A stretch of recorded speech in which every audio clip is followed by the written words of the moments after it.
And welcome back as we continue talking now about the CIA and the MK Ultra situation, mind control. Linda, it's much like what some people think happened to Sirhan Sirhan. Right, and some of these really weird, out-of-the-blue murders, and people, Ruby, all of that. Mm-hmm. And a trusted colleague of mine over the past 30 years is physicist and aeronautical engineer Robert Wood. He has a Ph.D. He retired from McDonnell Douglas Corporation in 1993. And by then, he and his son Ryan had taken a serious interest in documents about the UFO phenomenon that evolved to an extraordinary find in the summer of 2001. That's when Bob Wood received from a man named Timothy Cooper 9 pages that looked like they had been scorched in a fire, and we called them the burned memo. Each page has a red ink stamp at the top and the bottom that says, Top Secret MJ-12. The first cover page shows the sender is the Central Intelligence Agency's director, identified as MJ-1, which we are assuming was Dulles, no matter what happened in the firing between JFK and Dulles, that Dulles kept control of the MJ-12 group.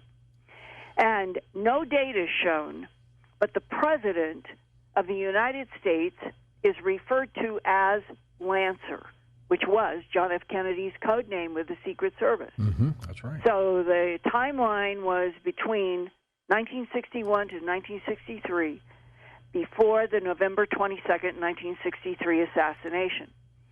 Bob Wood was told that these pages, this burned memo, came from a safe owned by James Jesus Angleton.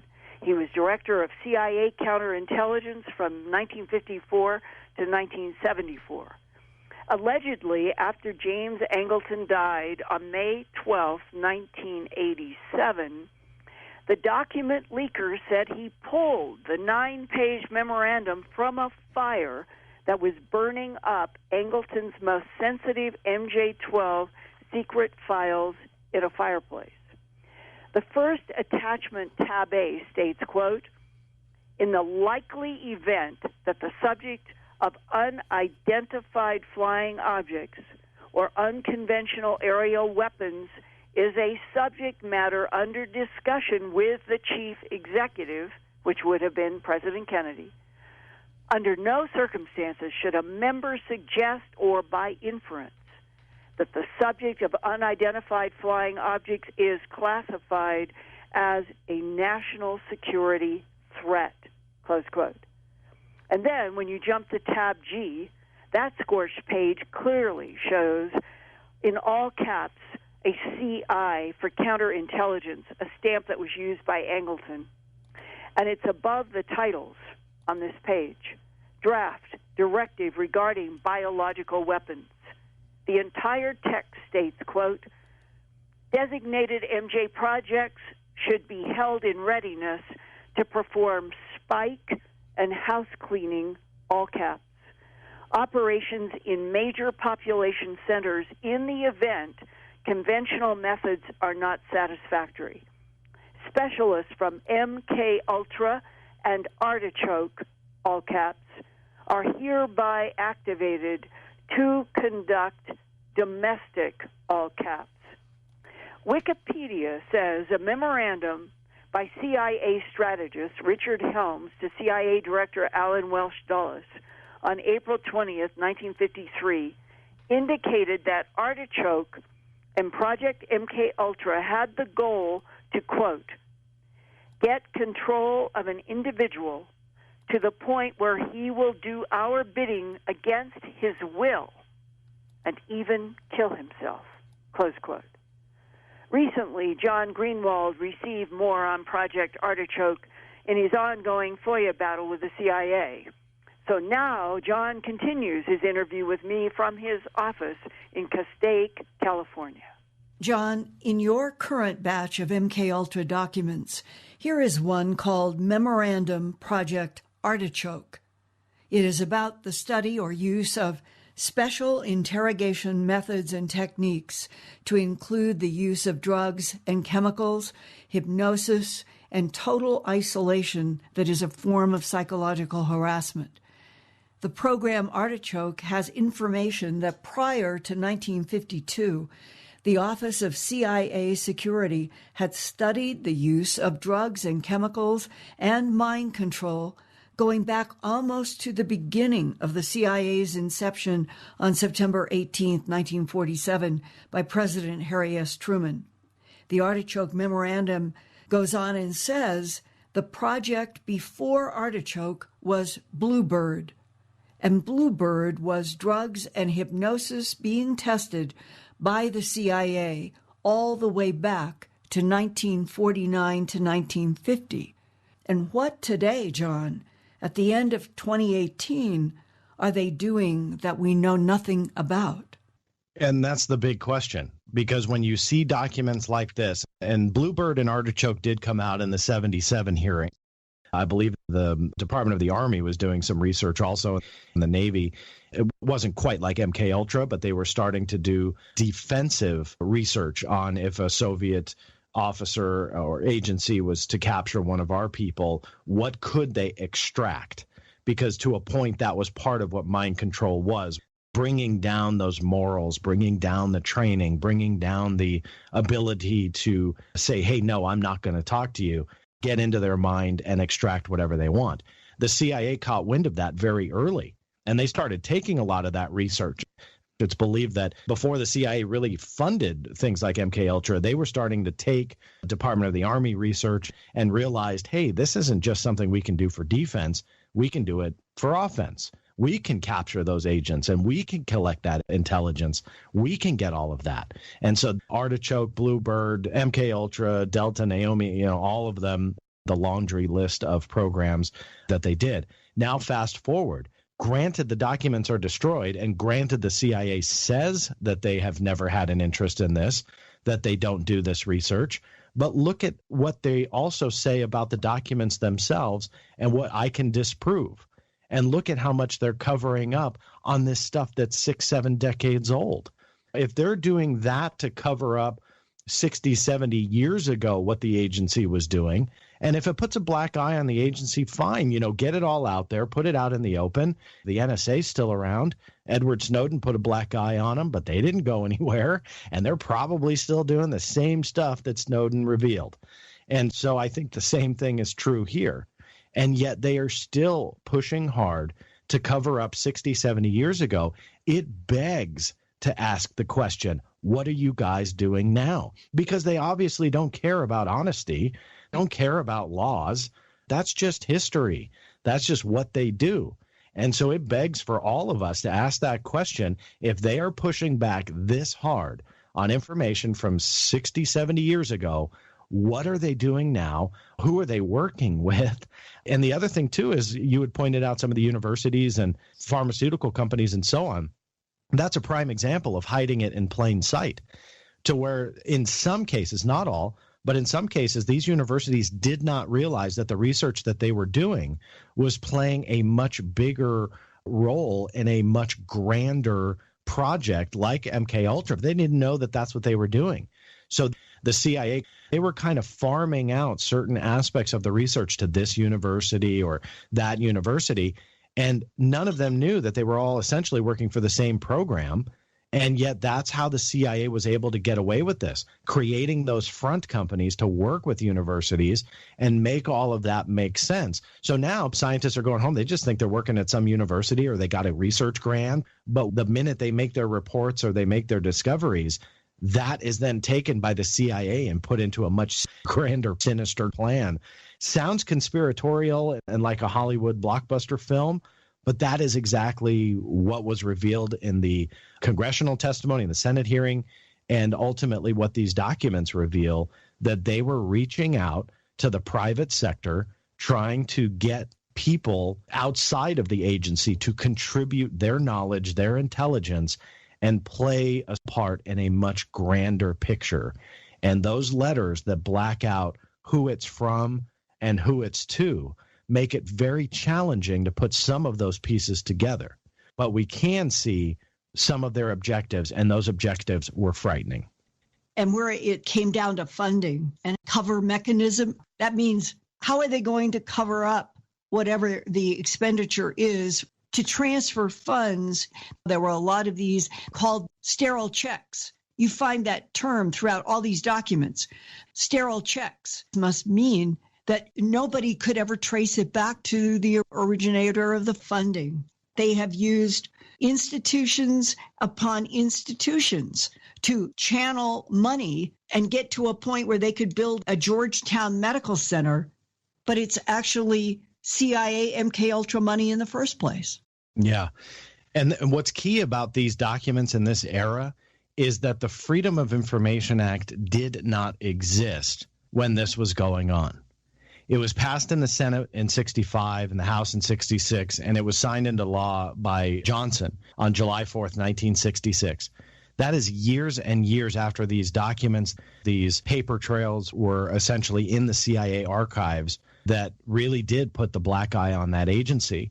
And I think a lot of people should really realize that when these documents were written, when these sub-projects were created, when the funds were transferred, when they were creating these front and shell companies to, in essence, do business with the private sector, they never imagined at that point that one day there would be a law that would allow you and I to request those documents and get it out into the open. And I think that that's what played a role ultimately in, I believe it's 1973, where Richard Helms went in to destroy everything. The FOIA was starting to ramp up as something that was a viable tool. It wasn't like on July 5th, 1966, there were thousands of people that were using the FOIA. There was no internet, there was no nothing, and a lot of people didn't know what the FOIA was. So I think once people started to realize we could use this, the general public could figure out what they're doing, Helms realized we can't let this stuff get into the public domain, and that's when the fires got lit and some of this stuff literally went on fire or got shredded, and it was gone for good. So that's a key point in this era of our history, that they never thought that any of these documents would see the light of day, and when that opportunity came, they needed to squash it real quick by shredding them. And what was Georgetown Medical Center doing and claimed later they had no idea? The CIA was making sure that it had people inside of this brand new Georgetown Medical Center that were, this is the quote, funded over $1 million of research in amnesia. This is what it said in a Wikipedia summary having to do with the private Geschichte Foundation used to funnel funds to create a big Georgetown Medical Center research building in Washington, D.C. And here is a quote. It appears that the funds were used for human and animal experiments related to defenses against interrogation and brainwashing, although Georgetown University denied any knowledge of such experiments. John, it's the idea that they are talking about how will they cover up the funding for the aspects of MK Ultra that they want researched. And it says in 1977, Dr. Geschichte testified before the Senate committee that over a period of 13 years, up to 1967, his foundation, the private one, had funded over $1 million of research at Georgetown University that denied it had any knowledge that it was connected to human and animal experiments. From what you've been dealing with since you started your FOIA requests all the way back in the end of the 90s up to today, what is your reaction when you realize the Georgetown research related to drugs that produce amnesia? That was what they were after. And that later, when there were the Senate hearing, Georgetown Medical Center says they knew nothing. Yeah.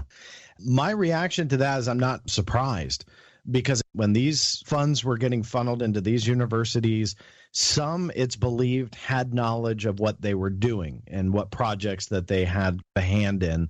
Others had no idea. And when they got those funds, FOIA didn't exist. Fast forward, now all of a sudden the spotlight's on them. Documents have been shredded. That in itself was illegal. On top of it all, now they're kind of under this scrutiny, and so they're going to deny it.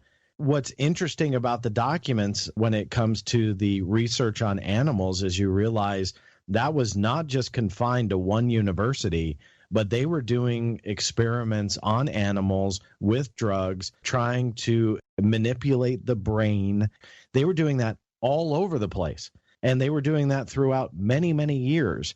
And what, in my opinion, when I look at these documents in conjunction with MK Ultra, you realize the progression of what they wanted to achieve. When they're implanting electronic devices into dogs and cats, not just for tracking, but to see if literally they could tap into a nervous system and essentially control another biological being. Now, all of that was sanctioned and approved in 1953. 3 years later, in December 6th, 1956, a letter from MK Ultra's director, who was a man named Sidney Gottlieb. It was a letter to a Rutgers University medical person. And these names are blacked out, but when you go through many, I've been studying some of them with John helping me get them. Mm-hmm. And you can get the rhythm of who is writing to who, and this is definitely Director Sidney Gottlieb to a Rutgers University medical person. And Gottlieb indicates interest in mass hypnosis of public events by asking, any ideas concerning the use of hypnosis or suggestion by orators to audiences of various sizes? This is important, particularly tricks of oratory, voice level studies, and any knowledge you may have of large audiences being affected by moving pictures, television broadcasts, and the possibility of developing a speaking technique before large audiences, which would include mannerisms designed to heighten group susceptibility. The matters we are discussing are most sensitive and are very highly classified. If you wish to keep the list of subjects for consideration, cut them out of this letter and destroy the rest, close quote. Amazing story. Greenwald does a great job, by the way, doesn't he? Oh, yes. It's very valuable what he is doing, and all of us should be trying to study some of these documents that are seeing the light of day for the first time and the relevance to this issue. Linda, do you face controversy when you go out and do these stories? Does anybody try to, quiet you? I mean, like phone lines going out and things like that? They do, in terms of the dozens of times that I have had an interview ready to go, whether it was by phone or face-to-face, and they get a visit from people in black suits who say, we are here to remind you of your patriotic duty, and you are never to talk with Linda Moulton Howe again. And that has happened literally dozens of times. I do not feel that I should back off trying to do legitimate journalistic work about something as important as we're not alone in this universe. There's alien presences here on the moon and beyond, and that's a fact. And we're just waiting for the governments to finally acknowledge it, and that if we are going to live in a country that doesn't turn into a fascist police state in the United States, then it behooves you, me, and everybody who is in a professional journalistic role that we keep trying to report facts and truth. Well, secret space programs, secret astronauts, we've been hearing those words for several years at conferences and in some of the journals. Well, what are the facts? It is true, and this is a fact, that the U.S. Air Force secretly developed a spy program called Manned Orbital Laboratory. The acronym was MOL, or MOLE. That was first announced to the public on December 10, 1963, when John Harold Levine was 16 years old. The Mole defense contractor was Douglas Aircraft Company, and the goal was to use secret astronauts in orbit to spy on the Earth. But by 1969, when John Levine was 22 years old, unmanned reconnaissance satellites had proved that they could spy on our planet more efficiently and cheaply, so the Mole program was canceled. But almost 30 years later, in 2005, security agents at the Cape Canaveral Air Force Station in Florida got into an old locked storage room, and they found two blue spacesuits made for, the one said, in the secret 1960s MOL program, and it was labeled 008 with the name Lieutenant Colonel Lawyer, and the other spacesuit was labeled 007. No kidding, just like the James Bond movies. But it didn't have a name. So Mole was a secret space program with secret astronauts, but they were not landing on the moon. Another space secret since the 1970s has been the National Reconnaissance Office and its Keyhole series of advanced digital imaging reconnaissance spacecraft known as Keyhole. And they came in a series, KH-9, KH-10, 11, 12. The optics were built by Perkin Elmer in Waltham, Massachusetts, for those American Keyhole spy satellites. One of the KH spy satellite optical units ended up turned around to aim out toward outer space instead of at the Earth, and today we call it the Hubble Telescope. No kidding. And if the NRO spycraft had such spectacular optics, some spies must have been studying the moon long ago and reporting signs of an alien presence as unidentified lights have been seen moving across the lunar landscape. And then eventually the spindle-shaped object was photographed by Apollo 15 in July 1971 on the backside of the moon. One scientist and longtime UFO and crop circle investigator in England sent me a series of NASA-numbered frames of the spindle object in that crater. Well, my friend and colleague is Winston Keach from North Yorkshire, England. He's an engineer, IT analyst, and inventor of what's called the volatile pin in credit and debit card processing. That's his invention. Wynn has worked for Rolls-Royce and IBM and is currently patenting a new IT invention and producing products for the healthcare industry. He's very interested in the John Levine allegations of secret Apollo 18, 19, and 20, because Wynn Keach has long heard rumors about an alien presence on the moon and is convinced through his work that the spindle-shaped object in the crater photographed by Apollo 15 is an ancient craft, and that U.S. agencies such as the CIA were trying to understand what intelligences were behind the UFO phenomenon, and since 1947, they've wanted to look for evidence of alien bases on the moon. Here now from the United Kingdom is engineer and inventor Winston Keach. There was definitely a parallel military space program. It was in 2005 when the spacesuits were found at Cape Canaveral for that program called Mole. Yeah, can you explain that, Wynn?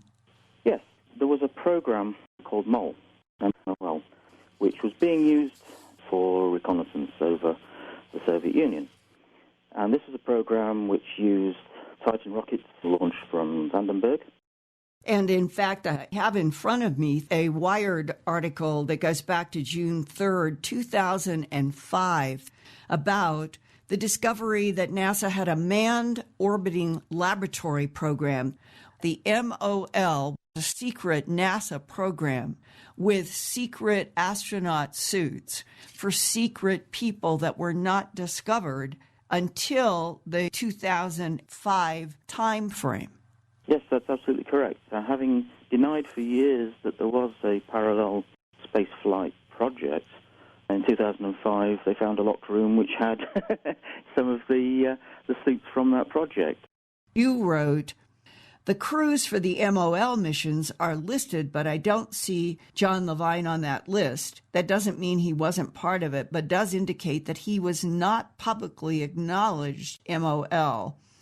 Was the manned KH-10 SpySat system that formed the basis of the optics that became KH-11/12/Hubble. I believe the lenticular reentry vehicle was also part of that requirement, and with a similar operational mission, except it also carried 4 small nuke missiles. MOL was replaced by KH-11, and then incidentally, the reason that the Hubble was short-sighted at first in its mirror is that they mistakenly fitted the standard KH-12 mirror, which is designed to focus from Earth orbit onto the Earth's surface, not out into the infinity of space.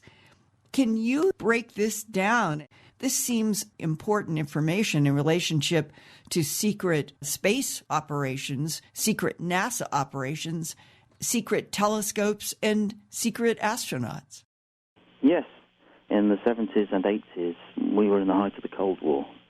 And there was a drive to get the maximum reconnaissance, the maximum definition of what does your opponent have in terms of deployable machinery, troops, and we saw that play out with the intrigues over the U-2 spy planes, the 71 Super Blackbird. We saw this playing out in public, but in the background were a whole series of advanced reconnaissance satellites that were being developed. And the Keyhole series, the KH series, were the cutting edge of that. And we transitioned to Manned Laboratory, which had the first ever electronic camera CCD systems to replace film. So they had very powerful optics and some of the very early CCD cameras, which then transmitted the information directly back. The MOL capsule was basically a large Gemini capsule that was modified to take a very large camera system at the front and have astronauts at the back, and they were to operate this camera system to get the details of the Soviet sites that they were interested in. Then miniaturized, powerful, reliable computer systems were able to replace reliably the operation of the astronauts, and this was the start of the KH-11 series, and then that became further enhanced to become the KH-12, which is the series that is the Hubble Telescope. It was nothing more than a KH-12 spy satellite pointed the wrong way, but was supposed to have a modified mirror. But due to a manufacturing error, they manufactured one that was designed to point at ground, so it had a approximately 200-mile focus as opposed to an infinity focus. And that was why there was subsequently a mission to correct the short-sightedness of Hubble.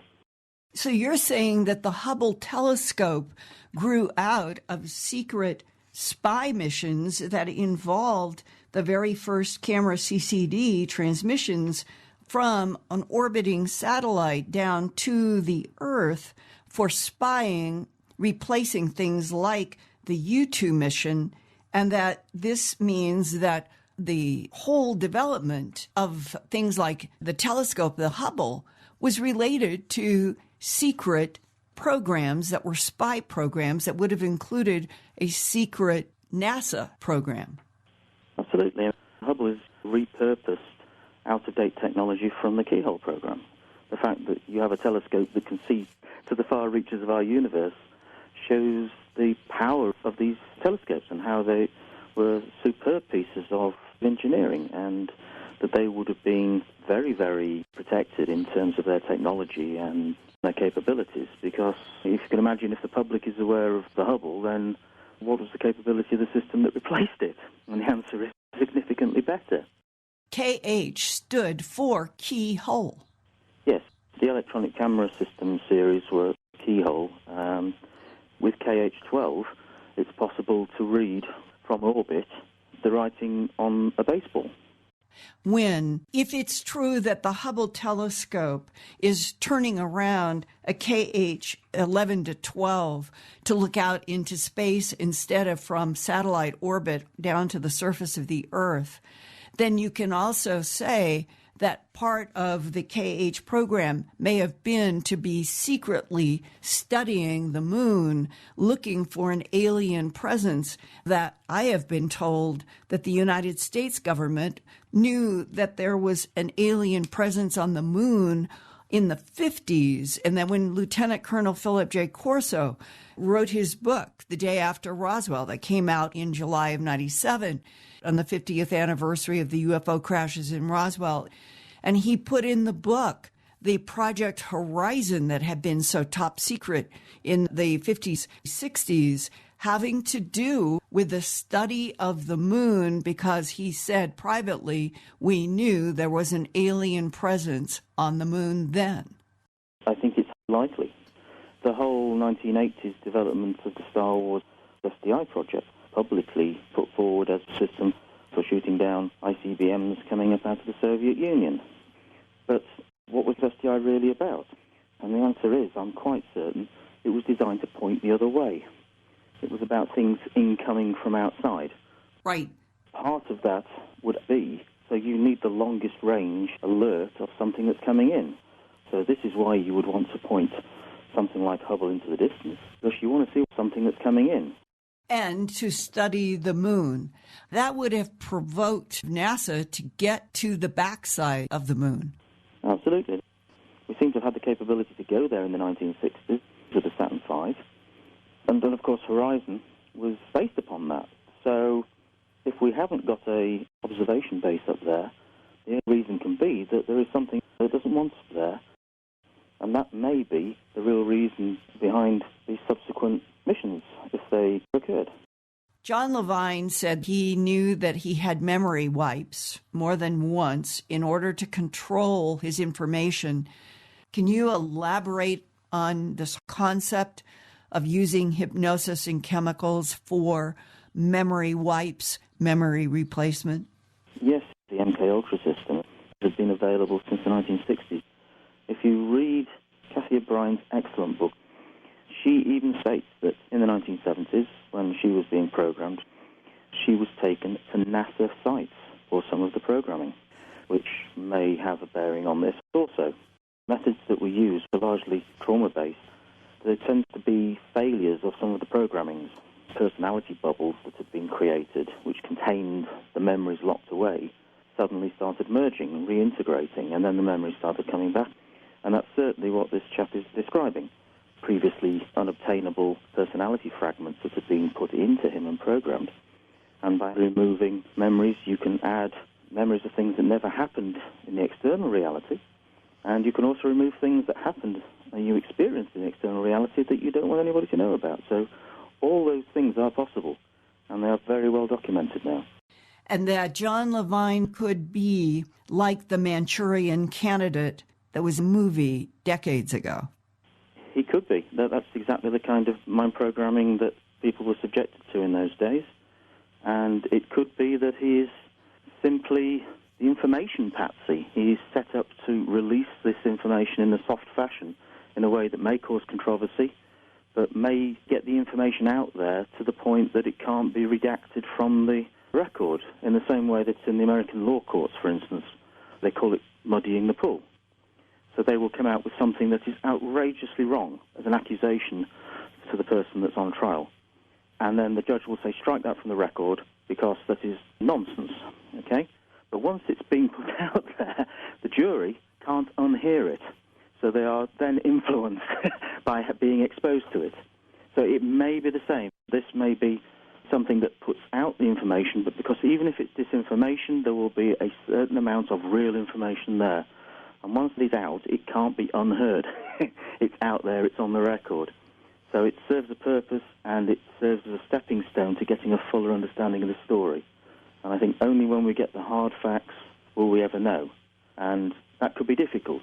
But certainly a lot of the real facts in this resonate with a lot of people, which seem to point to the fact that there is a real story behind here It's just that the way it's presented right now, it isn't a fully clear picture, and it's going to take some work and some effort to find out what is the real story.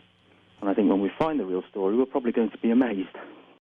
And George, on December 1st, right after my November coast-to-coast broadcast about John Levine, I received an encrypted message from an active military man in Special Ops who I have met and am convinced he has seen alien archaeology in his military missions.